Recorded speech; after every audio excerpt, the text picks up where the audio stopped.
మహాశివరాత్రి వేళ శైవ క్షేత్రాలు భక్తులతో కిటకిటలాడుతున్నాయి.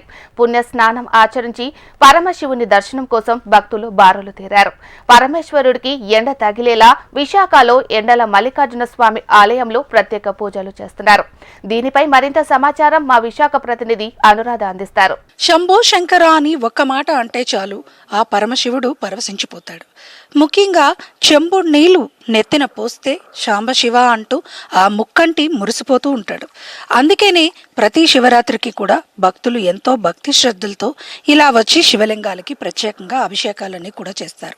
ఒక్క శివలింగానికి ఒక చెంబుడు నీళ్లు పోస్తేనే ఎంతో మురిసిపోయే ఆ పరమేశ్వరుడి అనుగ్రహం కోసం భక్తులంతా కూడా తరలి వస్తూ ఉంటారు. ప్రతి శివాలయంకి శివరాత్రికి భక్తులు చేరుకొని విశేషంగా పూజా కార్యక్రమాలు చేస్తారు. అయితే ప్రస్తుతం నేను విశాఖపట్నంలో ఒక ఆలయం దగ్గర ఉన్నాను. ఇక్కడ ఈ ఆలయం ప్రత్యేకత ఏంటి అన్నది ఒకసారి చూస్తే గనక ఇక్కడ శివలింగాలకి ఒక శివలింగానికి నేరుగా మనమే అభిషేకం చేసుకునే ఒక వెసులుబాటుతో పాటు ఇక్కడ శివ అష్టోత్తరం అంటే 108 నాగబంధాలు అలాగే 108 శివలింగాలు వీటిలన్నిటికి సంబంధించి ఇక్కడ ఇవన్నీ కూడా ఏర్పాటు చేయడం జరిగింది వచ్చే భక్తుల కోసం.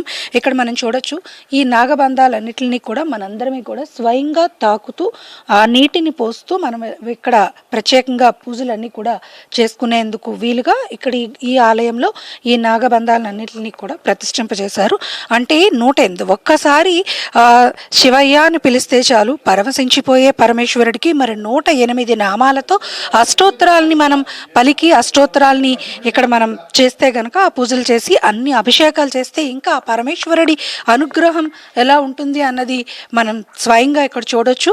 శివరాత్రి రోజు ఒక్క శివలింగాన్ని దర్శనం చేసుకున్నా అలాగే శివలింగాన్ని తాకి పూజ చేసినా కూడా కోటి జన్మల పుణ్యఫలం వస్తుంది అని అంటారు.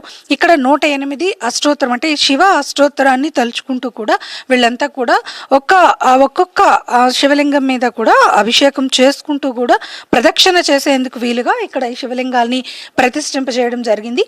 అయితే ప్రస్తుతం మనతో కొంతమంది ఉన్నారు, వారితో ఒకసారి అడిగి చూద్దాం. సార్, ఈరోజు ఇక్కడ చూస్తే కనుక మీరు శివుడు ఆలయానికి దగ్గరగా మొత్తం 108 శివలింగాన్ని ప్రతిష్ఠింపజేశారు. ఈ శివలింగాలన్నింటిలోని కూడా ఒక్కొక్క శివలింగం దగ్గర ఒక్కొక్క నామాన్ని పెడుతూ కూడా ఆ నామ జపం చేసే విధంగా అన్ని కూడా ఏర్పాట్లు చేశారు. సార్, ఏంటి సార్ ఇక్కడ ప్రత్యేకత ఏంటి? మీరు కూడా వచ్చి ఇక్కడ పూజలు అవి చేస్తారు కదా, ఎలా మీరు ఇక్కడ ఈ శివలింగం దగ్గర పూజలు అవి చేస్తున్నారు? ఓం నమ శివాయ. నేను ఇక్కడ నా పేరు పిన్నింటి రాంబాబమ్మ, ఇక్కడ ఆలయ కార్యదర్శిని. ఇక్కడ విశేషం ఏంటంటే ఎక్కడా కూడా మీకు శివుడికి స్వయంగా మనం అభిషేకం చేసుకునే అవకాశం ఉండదు. ఎక్కడ కూడా గర్భగుడిలో పంతులు గారు చేయడం ఎక్కడ ఉంటుంది తప్ప. ఇక్కడ ముఖ్యంగా ఏంటంటే ఎండలో ఇక్కడ శివుడిని ఇక్కడ ఇంకా విశేషం ఏంటంటే ఎండల మల్లేశ్వర స్వామి ఈయన. అందుకని చెప్పేసి ఈయనకి షెల్టర్ కట్టే ఉండదు, ఎండలోనే పెడతాము. 108 శివలింగాల కారణం ఏంటంటే ఒక అష్టోత్తరము 108 నామాలు చదువుకుంటూ వెళ్ళాలి. ఒక్కొక్క లింగం అలాగే నామాలను చదువుకుంటూ వాటర్ వేసుకుంటూ వెళ్తే ఒక అష్టోత్తరం కంప్లీట్ అవుద్ది.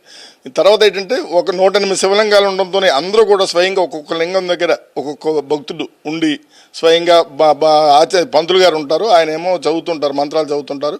పాలు వేయనంటే పాలు, నీళ్ళు వేయనట్టు నీళ్ళు, అలా కొబ్బరికాయ ఇవన్నీ చెప్తున్నప్పుడు ఆయన దాని ప్రకారం పూజ చేసుకుంటారు. స్వహస్తాలతో శివుడికి అభిషేకం చేసుకునే అవకాశం ఇక్కడ మాత్రమే ఉంది. సార్, అంటే మీరు ఇంకొక ప్రత్యేకమైన విషయాన్ని కూడా చెప్పారు. ఎందుకంటే షెల్టర్ లేకుండా శివలింగాలను ఇక్కడ ప్రతిష్ఠింపజేసాము. ఎండల శివయ్యగా ఇక్కడ ఈ మల్లికార్జున స్వామిగా ఇక్కడ పేరుంది అని అంటున్నారు. ఎక్కడా కూడా ఈ రకంగా మేము వినలేదు. అసలు ఏంటి సార్ దీని ప్రత్యేకత? ఎండల మల్లేశ్వర స్వామి ఈశ్వరుడిలో ఎండల మల్లేశ్వర స్వామి ప్రత్యేకత ఇది. అందుకే ఆయన ఎండలోనే ఉంచుతాము, దానికి షెల్టర్ కట్టేయం. మెయిన్ శివుడు అక్కడ ఉన్నది, మెయిన్ విగ్రహం పెట్టాము, శివుడు ఉన్నది. శివుడికి అలాగే ఓపెన్గానే ఉంటుంది. శివలింగాలకి కూడా అష్టోత్తర లింగాలకు కూడా ఓపెన్గానే ఉంటుంది తప్ప దీనికేమో షెల్టర్ అంటూ ఉండదు. మామూలు శివుడు తక్కిన శివుడు అయితే షెల్టర్ ఉంటుంది, లోపల గర్భగుడి ఉంటుంది, గర్భగుడిలో అభిషేకాలు చేస్తారు. దీనికి మాత్రం ఎండల మల్లేశ్వర స్వామి ఓపెన్గానే ఉంటుంది, ఓపెన్గానే అభిషేకాలు చేస్తారు. అంటే శివరాత్రి రోజు ఏమైనా విశేషమైన పూజలు అవి కూడా ఇక్కడ చేస్తారు? శివరాత్రి రోజు ఉంటుంది, కార్తీక మాసంలో ఉంటుంది. కార్తీక మాసం 4 రోజులు కూడా అభిషేకాలు ఇక్కడ చేస్తాం. తెల్లవారు 5 గంటలు స్టార్ట్ చేస్తాం, భక్తులు వస్తారు.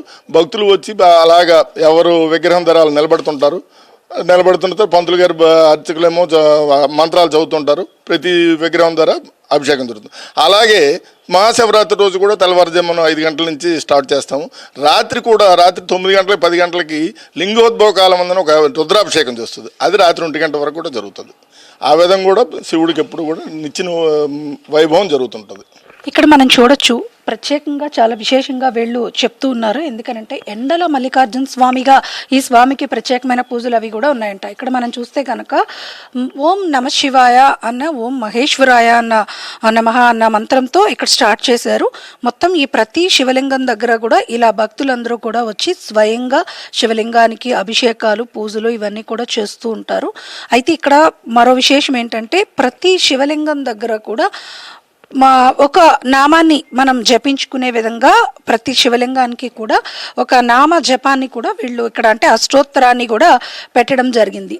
ఈ శివరాత్రి సందర్భంగా భక్తులంతా కూడా ఇక్కడికి వచ్చి మరి పరమేశ్వరుడికి ప్రత్యేకంగా పూజాది కార్యక్రమాలు చేయాలని ఆకాంక్షిస్తున్నారు.